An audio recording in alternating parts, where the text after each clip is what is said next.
Menurut buku ini, yang dianggap perkataan Yesus di sini cuma 18%. Oh, Sisanya adalah ciptaan ciptaan penulis, penulis, gitu. betul. Nah, mereka terpengaruh oleh surat-surat Paulus. Surat-surat Paulus. Karena sebenarnya yang ditulis surat Paulus dulu, sebelum 4 Gospel.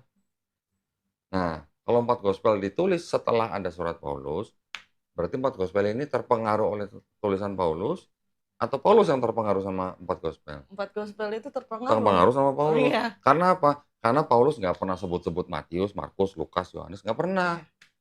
Nggak pernah sebut-sebut cerita yang ada di dalam 4 Gospel.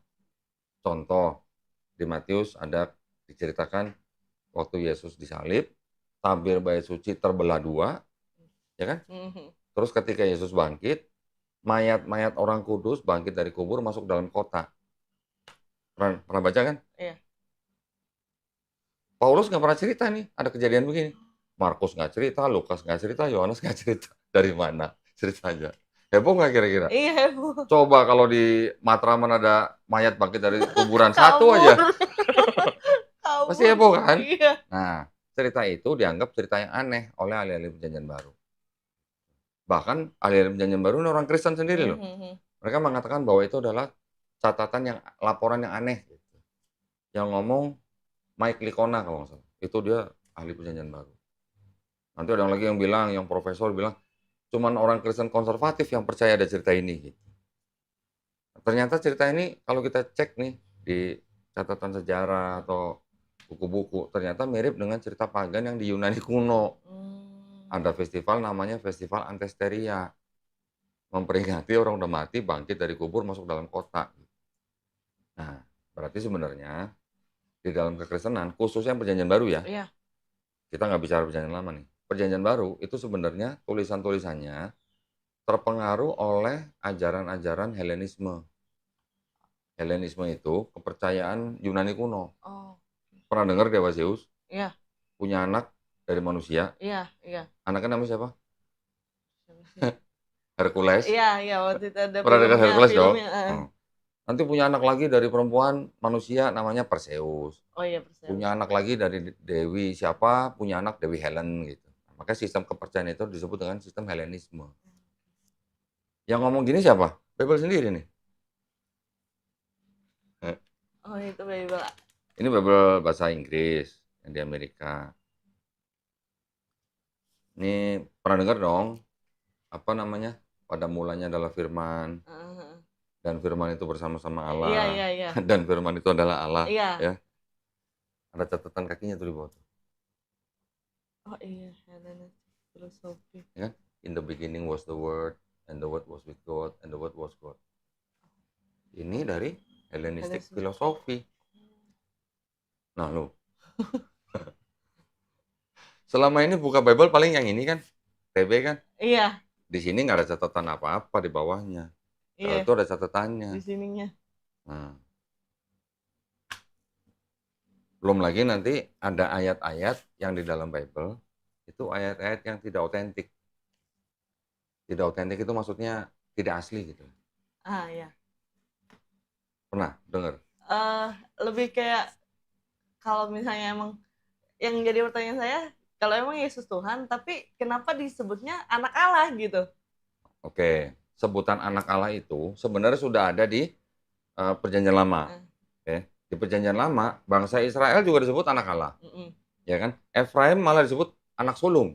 Nah iya, Ya. Daud juga disebut anak Allah. iya, Adam juga disebut anak Allah. iya, Nah, sebutan anak Allah itu sebenarnya adalah sebutan untuk orang-orang atau bangsa yang soleh atau pilihan gitu. iya, umat pilihan lah ya. Bukan berarti anak Allah itu langsung jadi Allah. Nah, Tuh. itu sih yang jadi pertanyaan saya, kalau emang dia Tuhan gitu, Mm-mm. kenapa disebutnya itu anak Allah? Ya, Kenapa nggak disebutnya itu Allah gitu? ya. Terus bukti lagi atau indikasi lagi bahwa Kristen itu memang terpengaruh oleh ajaran pagan. Pagan itu ajaran menyembah dewa-dewa ya. Ya, Yaitu tadi ada Hercules, ada Zeus, ada anak, ada bapak, ya kan? iya Jadi betul. Zeus disebut bapak, Hercules disebut anak. Anak, Hercules ini adalah anak dewa gitu. iya, Jadi dia setengah manusia, setengah dewa. Apa bedanya sama Yesus? iya benar, benar, benar. Apa bedanya sama Yesus?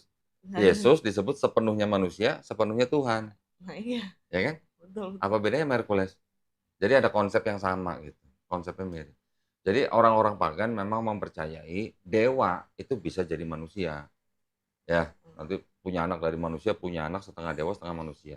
Nah, konsep itu yang mungkin diadopsi oleh Kristen, khususnya di Perjanjian Baru. Ya, nanti ada lagi di daerah-daerah lain, orang menyembah dewa-dewa yang 3 tapi 1, 1 tapi 3. Di Babilonia ada yang namanya Namrus, Tamrus, Semiramis. Pernah lihat dong patung Liberty? Aha. Nah, itu adalah gambaran Dewi Semiramis, Oh. istrinya daripada Namrus. Itu Trinitas pertama tuh, zaman dulu, zaman kuno, sebelum ada Yesus. Oh. Ribuan tahun sebelum ada Yesus. Sudah ada konsep Trinitas. Nah, konsep-konsep itu kan yang memang dipercaya oleh orang-orang zaman dulu.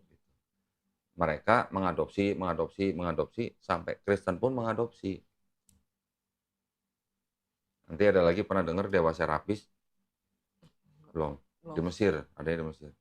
Di kuilnya Serapis ada lambang salib. Tapi salibnya di atasnya kayak bundaran gini. Oh, ada gininya. Terus akhirnya pas ada Kristen, lambang itu diambil, separuh dipakai oleh orang pagan, separuh dipakai sama Kristen, disempurnakan menjadi bentuk salib. Salib. Tiap bulan dulu perjamuan kudus kan?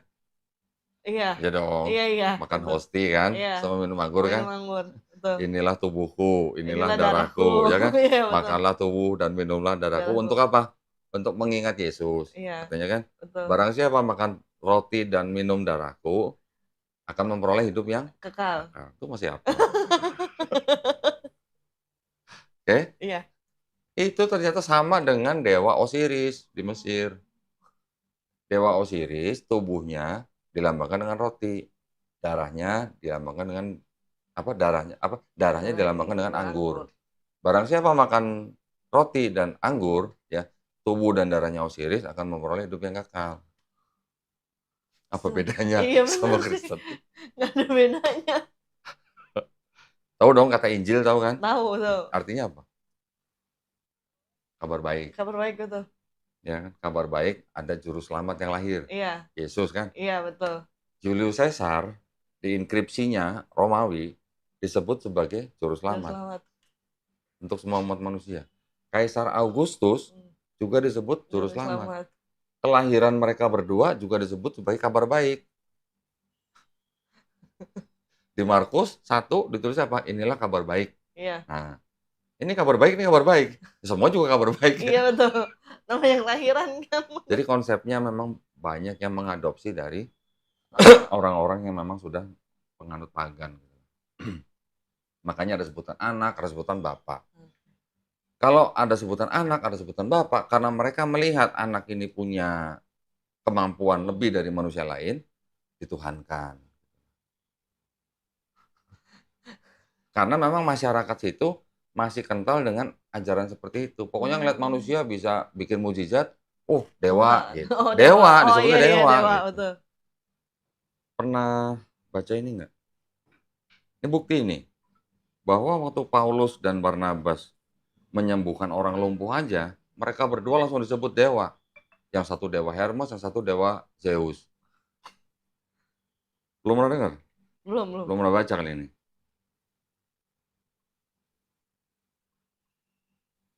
Ini tandanya.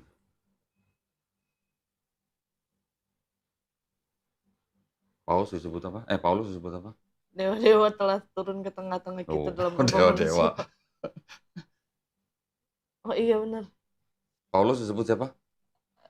Paulus disebut ini. Zeus bukan? Bukan Hermes. Barnabas disebut Zeus. Zeus ya. Jadi orang-orang sekitar situ pada zaman itu memang masih kental dengan kepercayaan-kepercayaan seperti itu. Makanya Yesus dianggap sebagai Tuhan atau dewa karena dia mampu membuat mukjizat. Apalagi sampai membangkitkan orang mati.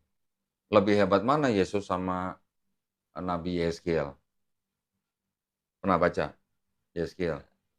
Belum pernah, lupa. Udah lupa 4 tahun kok. Nggak pernah megang yang namanya Alkitab lagi. Oke, Yesus membangkitkan orang mati ada berapa?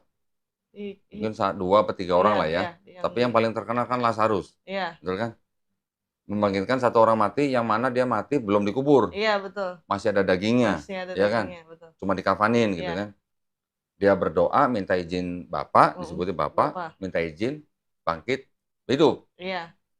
Nabi Yeskiel itu melihat kumpulan tulang-tulang. Tulang loh, nggak ada dagingnya loh. Tulang. Tulang ini dengan mujizat dia bisa Iya. tumbuh daging lagi, bisa hidup lagi, dan nggak cuma satu, banyak gitu. Hebat mana Yeskiel sama Yesus? Yeskiel dong. Kenapa bukan Yeskiel yang jadi Tuhan?